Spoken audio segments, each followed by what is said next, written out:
अंग्रेज तारीख दान है, अंग्रेज है, उसका कोई ताल्लुक मेरे दीन से नहीं, लेकिन तारीख लिखने में उसने ये बात लिखी कि मैंने ऐसा जर्नेल देखा ही नहीं जैसा सलाहुद्दीन था, इसलिए कि उसके जज्बे जैसा मैंने एक भी जर्नल देखा नहीं। एक बार का वाक़या लिखा है कि 12,000 की फौज थी सलाहुद्दीन के साथ, 12,000 की फौज थी सलाहुद्दीन अय्यूबी के साथ, और जिस वक्त वो मैदान में उतरा मुकाबिल में सलीबियों की तादाद 4 लाख की थी, 4 लाख की थी। 4 लाख की तादाद देखकर ना वो घबराया ना भागा, पलटकर अपनी फौज से पूछा क्या मशवरा है तुम्हारा, मुकाबिल में उतरे या नहीं उतरे। सलाहुद्दीन के लश्करी और उसके नौजवान सिपाही आम लोग नहीं थे, जज्बा जवान था। अर्ज किया है सलाहुद्दीन हमारे सिपह सालार, रसूलुल्लाह के सहाबा तादाद देखकर उतरते थे तो हम भी तादाद देख के उतरेंगे, अगर नबी के सहाबा तादाद नहीं देखते थे तो हम भी इस तादाद का कोई परवाह नहीं करेंगे। सलाहुद्दीन उनकी बातों को लेकर उतर तो पड़ा। तारीख लिखने वाला अंग्रेज आदमी है, कहता है मुकाबला कर लेना और बात होती है, लेकिन 4 लाख को तितर बितर करके रख देना तारीख की अलग बात होती है।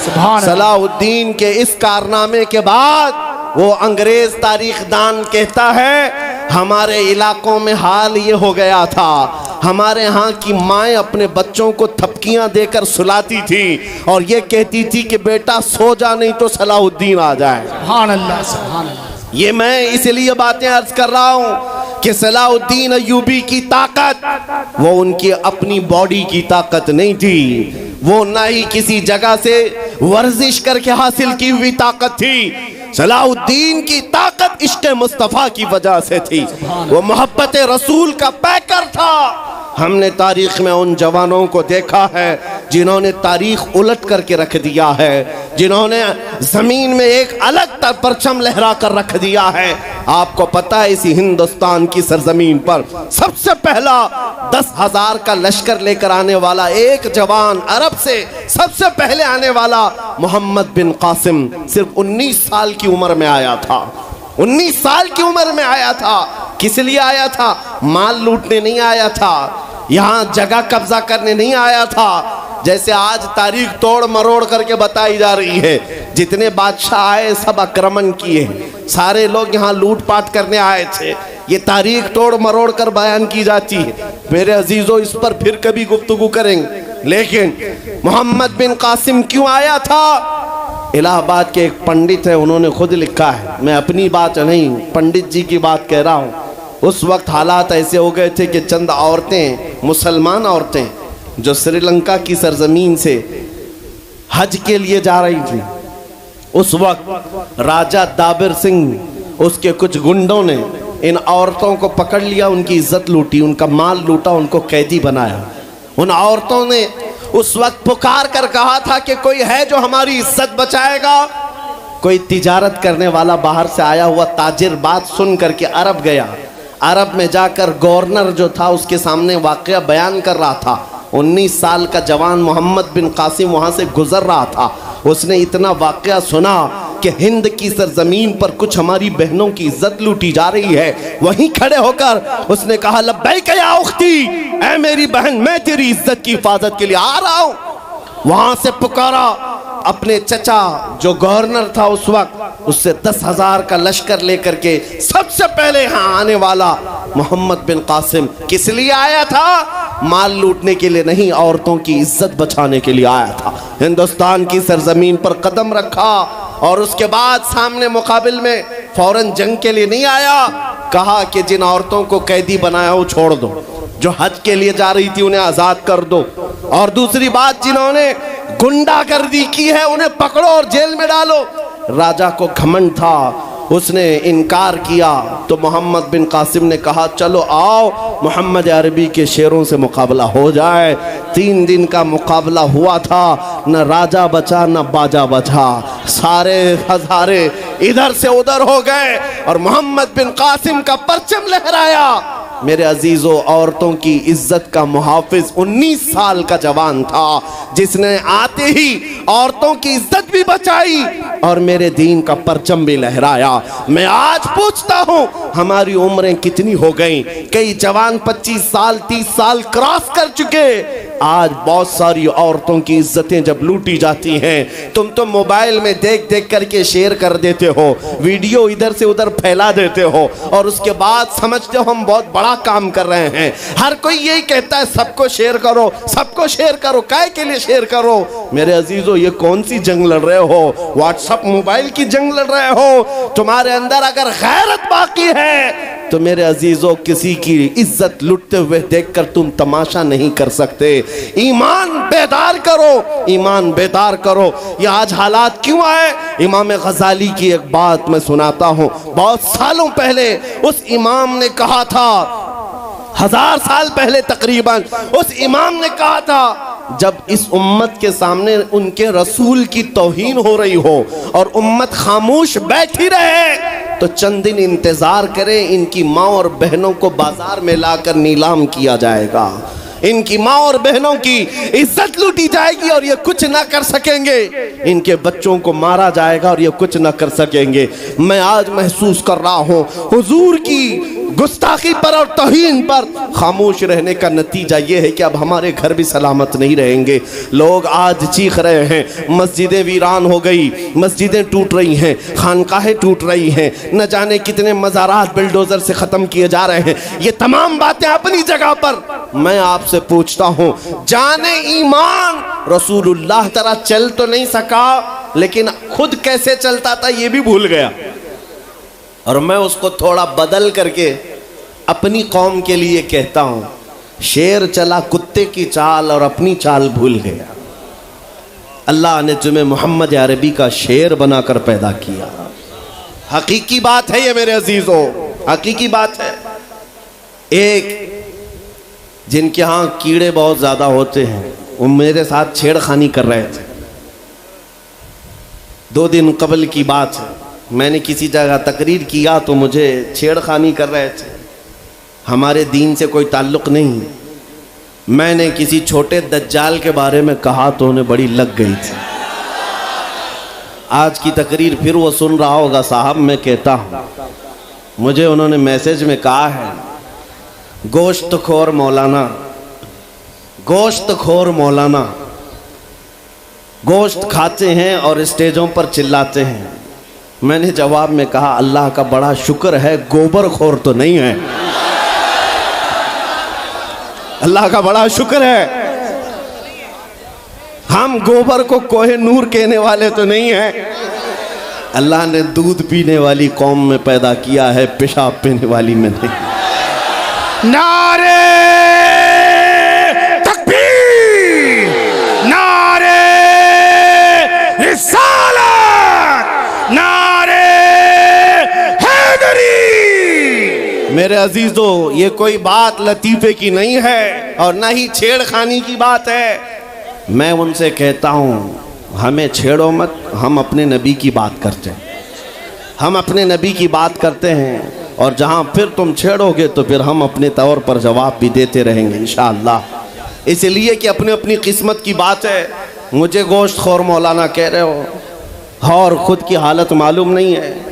अल्लाह करीम का शुक्र है कि हमने दुनिया में देखा है गोश्त खाने वाला भी शेर ही हुआ करता है और गोबर खाने वाला सूअर तो नहीं है। अल्लाह का बड़ा करोड़ा एहसान है। मैं उन बातों में नहीं आ रहा, लेकिन एक बात ज़रूर कहना चाहता हूँ सुन्नियों, एक बात कि दुनिया 1000 ताने दे, हमें फ़र्क नहीं पड़ना चाहिए, अपने नबी के अखलाक को खुल कर कहना है। मैं आपसे पूछता हूँ, क्या हमारा ये ईमान है या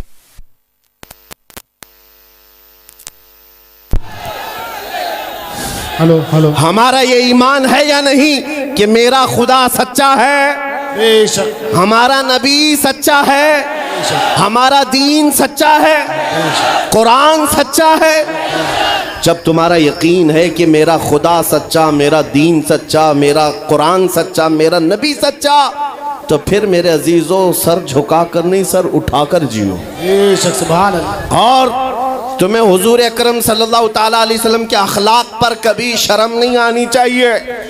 कोई टोपी पर, कोई दाढ़ी पर ताने मारता है तो उसको नजरअंदाज करो, इसलिए कि मरने के बाद इस कीड़े को मुंह नहीं दिखाना है, आमिना के लाल को मुंह दिखाना है।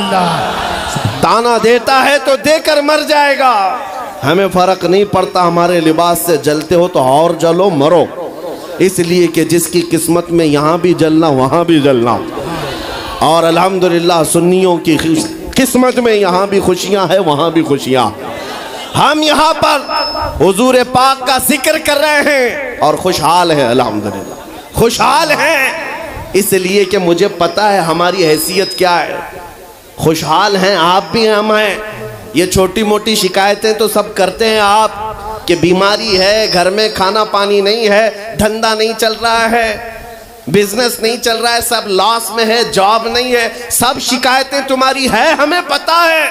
मेरे अजीजों, हम तो बार बार ये रोना रोते हैं, हम बड़ी कमज़ोर कौम हैं, हम बड़ी कमज़ोर कौम हैं, हम बड़ी कमज़ोर कौम हैं। लेकिन मीडिया के दज्जाली कुत्ते बार बार भौंक भौंक कर बताते हैं तुम कुछ हो, तुम कमज़ोर नहीं हो। 24 घंटे हम पर डिबेट होता है कि नहीं होता है? कुल मिलाकर हम पर ही डिबेट। अरे मियाँ, यहाँ तो इलेक्शन भी कैंपेनिंग के लिए हम हैं।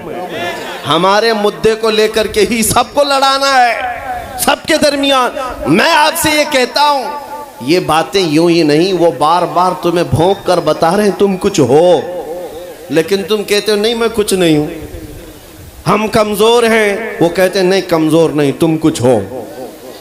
एक तरफ तो कहते हैं कुछ नहीं है, सब बिखरे हुए लोग हैं, पंचर पुत्र भी कहते हैं, लेकिन फिर हम उनसे कहते हैं मियाँ पंचर पुत्र है तो 24 घंटे डिबेट हम पर क्यों करते हो? डर किस बात का है? किस बात का डर है? क्या दूसरी और कौमें नहीं हैं जिसको निशाना बनाओगे?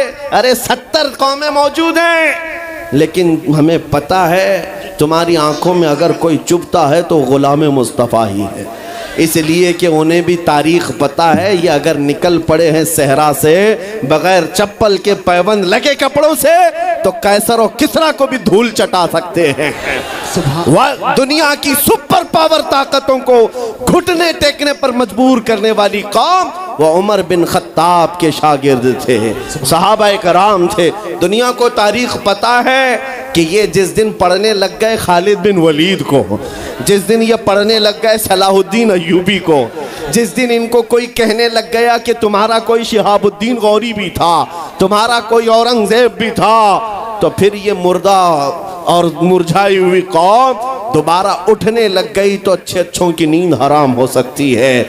इसीलिए कहा जाता है मुसलमानों के मोहल्ले में नशा बांटो, मुसलमानों को नशा करवाओ, नशा बेचने वाले यही, नशा करने वाले यही, इसलिए कि ये जब तक नशा में रहेंगे हम सुकून से रहेंगे, और जिस दिन ये उठ गए तो दूसरों के सुकून के लाले पड़ जाएंगे। इसलिए मेरे अजीजों, मैं तुम्हें बेदार करने के लिए आया हूं और दुनिया की नजरों में खटकता रहूंगा, लेकिन मेरे पास जितना भी वक्त मौजूद है मैं खामोश नहीं रहूंगा इंशाअल्लाहुल अज़ीज़। कल को भी अगर मेरी फांसी हो जाए मुझे इस बात की परवाह नहीं है, दुनिया से जाएंगे। हमारे एक के मर जाने के बाद उन कुत्तों से कहता हूं कि इसको ये मत समझ लेना कि इस्लाम खत्म हो जाएगा, मुझ जैसे 1000 कट भी जाएं तब भी हम नारा यही लगाएंगे, इस्लाम जिंदा होता है हर करबला के बाद। नारे तकबीर, नारे रिसालत,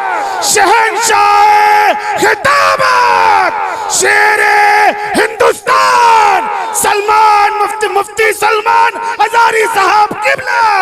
सुभान अल्लाह, सुभान अल्लाह। मेरे अजीजों, बात आज ईमान की है। मैंने आज तक किसी तकरीर में किसी को असलहा उठाने की बात नहीं की, मैंने कभी किसी को बंदूक बारूद चाकू तलवार की बात नहीं की, और ना ही हमें जरूरत है। मेरे अजीजों, हम तो चाहते हैं कि तुम इश्क रसूल का जामा पहन लो, हुजूर की मोहब्बत का लिबास पहन लो। मेरे अजीजों, चाकू ब्लेड भी उठाने की जरूरत नहीं, तुम्हारे चलते फिरते देखकर कितने कीड़े फना हो जाए। हाँ, सिर्फ तुम्हारी चलत फिरत से कई कुत्ते नालियों में मर जाएं। सबको समझ में आती है बात। और जिन लोगों ने मुझसे पूछा था बार बार आप कुत्ते किसको कहते हैं, मैंने कहा कोई सुन्नी मुझसे पूछा ही नहीं, किसी ने मुझसे पूछा ही नहीं। ये सारी तकरीरें सुन रहे हैं, आपने पहले ही पूछा तो कहीं ऐसा तो नहीं कि जख्म पर जाकर बात लगी हो। खैर मेरे अजीजों, आपको मैं बारहा बेदार इस बात के लिए करना चाहता हूं, हुजूर के अगर गुलाम हैं तो पूरे गुलाम बनो, पूरे गुलाम। आज के दिन अगर एक नौजवान भी ये अहद कर लिया कि मैंने अपनी मर्जी से बहुत जिंदगी गुजारी है, अपनी लाइफ में बहुत इंजॉय किया है, लेकिन आज के दिन से ये तय करूंगा कि जीऊंगा तो मेरे नबी की मर्जी से जीऊंगा, जिसने भी तय कर लिया, मैं समझता हूं कि ये जलसा वसूल हो गया, हुजूर के कदमों में पहुंच गया। मैं बताओ ए नौजवानों, बचा क्या है हमारी जिंदगी में और क्या बाकी है? क्या चाहिए तुम्हें? पूरी दुनिया तुम नाक रगड़ रगड़ कर हासिल कर भी लिए तो एक दिन तो मौत आनी है, एक दिन तो दुनिया से जाना है, सारी दौलत छोड़ कर जाओगे, इस बात पर सबका यकीन है। तुमने खुद अपने हाथों से कितने मुर्दे दफनाए, तुमने कितने लोगों की कब्रों को खुद अपने हाथों से बंद किया। आज जो ये आंखें खुली हैं अचानक बंद कर दी जाएंगी, ये धड़कनें रुक जाएंगी, तुम हाथ पैर भी नहीं उठा सकते, और ये पूरे लोग उठाकर तुम्हें इतनी छोटी कब्र में डाल कर आते हैं जहां करवट लेने की भी जगह नहीं, सांस और हवा के लिए कोई रोशनदान नहीं, खिड़की नहीं, इतने घने अंधेरे के अंदर तुम तन्हा होते हो। उस कब्र के मुतालिक सोचो, वहां मुनकर नकीर जिसके बारे में पूछ रहे होंगे वो ताजदार मदीना की जात होगी। हुजूर के बारे में तुमसे पूछा जा रहा है कि तुम उनके बारे में क्या कहते थे। इसलिए सुन्नियों, आज ही हम तैयारी क्यों ना कर लें कि कल को कब्र में हमसे फरिश्ते पूछें इनके बारे में क्या कहते थे, तो वहां पुकार कर नकीरैन से कहना तुम पूछ रहे हो इनके बारे में क्या कहते थे, अरे मर के पहुंचा हूं यहां इस दिलरुबा के वास्ते। सुभान अल्लाह, सुभान अल्लाह। मर के पहुंचा हूं यहां इस दिलरुबा के वास्ते, है शबे गौर भी उसी गुल से मुलाकात की रात। अजीजा ने गिरामी वकार, आज ले उनकी पनाह, आज मदद मांग उनसे, कल न मानेंगे कयामत में अगर मान गया। सिर्फ मैं तुम्हारे उन अखलाक की बात कर रहा हूँ, बड़े दर्द दिल से कह रहा हूँ। आ जाओ वापस उस नुक्ते पर जहाँ मेरे नबी ने हमें छोड़ा था, आ जाओ उस रास्ते पर जिस पर चलने वालों पर अल्लाह ने इनाम नाजिल किया है। आपको पता है वो सहाबा कराम, ताबईन और औलिया कामिलीन का रास्ता था कि जिनके बारे में इकबाल ने कहा, दी अजाने कभी यूरोप के कलीसाओं में तो कभी अफ्रीका के तपते हुए सहराओं में, दश्त तो दश्त है दरिया भी न छोड़े हमने, बहरे जुल्मात में दौड़ा दिए घोड़े हमने, आ गया ऐन लड़ाई में गर वक्त नमाज, किबला रूहों के जमीन बोस हुई कौम हिजाज। एक ही सब में खड़े हो गए महमूद आयाज, न कोई बंदा रहा न कोई बंदा नवाज। यह हमारी तारीख थी, यह हमारी तारीख थी, मोहम्मद अरबी सल्लल्लाहु तआला अलैहि वसल्लम के गुलामों की तारीख थी। वो जिस जगह जाते थे परचम इस्लाम लहराते थे, जहां चल पड़े हवाओं का रुख मोड़ दिया, आंधियों को तोड़ दिया, समंदरों में रास्ता बना दिया, अरे दरिया दजला में घोड़े दौड़ा दिए। ये नबी पाक के गुलाम थे, दुनिया उनसे खौफजदा थी। क्या था उनका नारा? उनका नारा ये था, टल न सकते थे जंग में अगर अड़ जाते थे, पांव शेरों के मैदान से उखड़ जाते थे, अरे हक से सरकश हुआ कोई तो बिगड़ जाते थे, तेग क्या चीज है हम तोप से भी लड़ जाते थे। नारे तकबीर, नारे रिसालत, देखो देखो कौन आया, देखो देखो कौन आया। तवज्जो की बात है, हम उस कौम के वारिसीन में से हैं, दुनिया जिनकी तारीख जानती है। आपको पता है अंग्रेज तारीख दान है, अंग्रेज है, उसका कोई ताल्लुक मेरे दीन से नहीं, लेकिन तारीख लिखने में उसने ये बात लिखी कि मैंने ऐसा जर्नेल देखा ही नहीं जैसा सलाहुद्दीन था। इसलिए कि उसके जज्बे जैसा मैंने एक भी जर्नल देखा नहीं। एक बार का वाकया लिखा है कि 12,000 की फौज थी सलाहुद्दीन के साथ, 12,000 की फौज थी सलाहुद्दीन अय्यूबी के साथ। और जिस वक्त वो मैदान में उतरा, मुकाबिल में सलीबियों की तादाद 4 लाख की थी, 4 लाख की थी। 4 लाख की तादाद देखकर ना वो घबराया ना भागा, पलटकर अपनी फौज से पूछा, क्या मशवरा है तुम्हारा, मुकाबिल में उतरे या नहीं उतरे। सलाहुद्दीन के लश्करी और उसके नौजवान सिपाही आम लोग नहीं थे, जज्बा जवान था। अर्ज किया, है सलाहुद्दीन हमारे सिपह सालार, रसूलुल्लाह के सहाबा तादाद देखकर उतरते थे तो हम भी तादाद देख के उतरेंगे। अगर नबी के सहाबा तादाद नहीं देखते थे तो हम भी इस तादाद का कोई परवाह नहीं करेंगे। सलाहुद्दीन उनकी बातों को लेकर उतर तो पड़ा।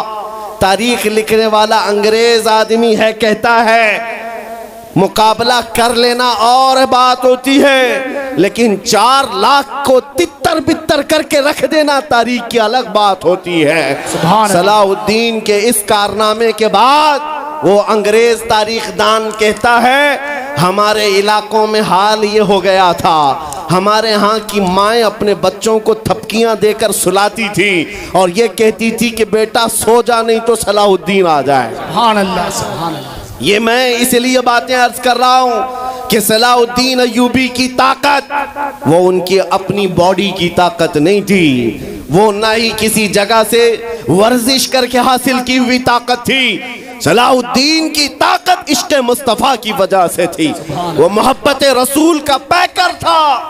हमने तारीख में उन जवानों को देखा है जिन्होंने तारीख उलट करके रख दिया है, जिन्होंने जमीन में एक अलग परचम लहरा कर रख दिया है।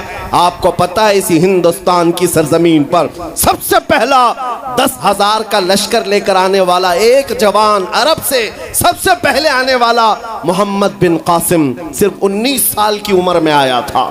19 साल की उम्र में आया था। किस लिए आया था? माल लूटने नहीं आया था, यहाँ जगह कब्जा करने नहीं आया था। जैसे आज तारीख तोड़ मरोड़ करके बताई जा रही है, जितने बादशाह आए सब आक्रमण किए, सारे लोग यहाँ लूटपाट करने आए थे, ये तारीख तोड़ मरोड़ कर बयान की जाती है। मेरे अजीजों, इस पर फिर कभी गुफ्तगू करेंगे, लेकिन मोहम्मद बिन कासिम क्यों आया था? इलाहाबाद के एक पंडित है, उन्होंने खुद लिखा है, मैं अपनी बात नहीं पंडित जी की बात कह रहा हूँ।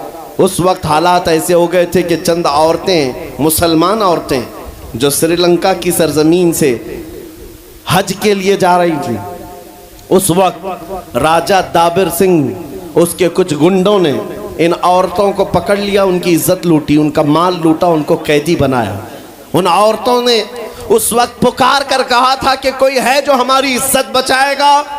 कोई तिजारत करने वाला बाहर से आया हुआ ताजिर बात सुन करके अरब गया। अरब में जाकर गवर्नर जो था उसके सामने वाकया बयान कर रहा था। 19 साल का जवान मोहम्मद बिन कासिम वहाँ से गुजर रहा था। उसने इतना वाकया सुना कि हिंद की सरजमीन पर कुछ हमारी बहनों की इज्जत लूटी जा रही है। वहीं खड़े होकर उसने कहा, लब्बैक या उख्ती, ऐ मेरी बहन, मैं तेरी इज्जत की हिफाजत के लिए आ रहा हूँ।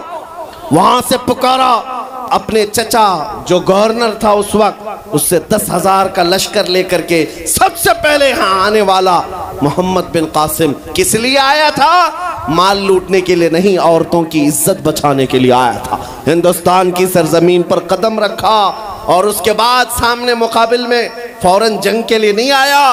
कहा कि जिन औरतों को कैदी बनाया वो छोड़ दो, जो हज के लिए जा रही थी उन्हें आज़ाद कर दो, और दूसरी बात, जिन्होंने गुंडागर्दी की है उन्हें पकड़ो और जेल में डालो। राजा को घमंड था, उसने इनकार किया तो मोहम्मद बिन कासिम ने कहा, चलो आओ मोहम्मद अरबी के शेरों से मुकाबला हो जाए।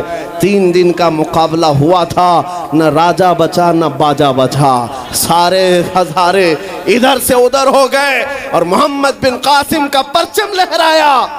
मेरे अजीजों, औरतों की इज्जत का मुहाफिज 19 साल का जवान था, जिसने आते ही औरतों की इज्जत भी बचाई और मेरे दीन का परचम भी लहराया। मैं आज पूछता हूँ, हमारी उम्रें कितनी हो गई, कई जवान 25 साल 30 साल क्रॉस कर चुके। आज बहुत सारी औरतों की इज्जतें जब लूटी जाती हैं, तुम तो मोबाइल में देख देख करके शेयर कर देते हो, वीडियो इधर से उधर फैला देते हो और उसके बाद समझते हो हम बहुत बड़ा काम कर रहे हैं। हर कोई यही कहता है सबको शेयर करो, सबको शेयर करो, काय के लिए शेयर करो? मेरे अजीजों, ये कौन सी जंग लड़ रहे हो? व्हाट्सएप मोबाइल की जंग लड़ रहे हो? तुम्हारे अंदर अगर गैरत बाकी है तो मेरे अजीजों, किसी की इज्जत लुटते हुए देखकर तुम तमाशा नहीं कर सकते। ईमान बेदार करो, ईमान बेदार करो। ये आज हालात क्यों आए?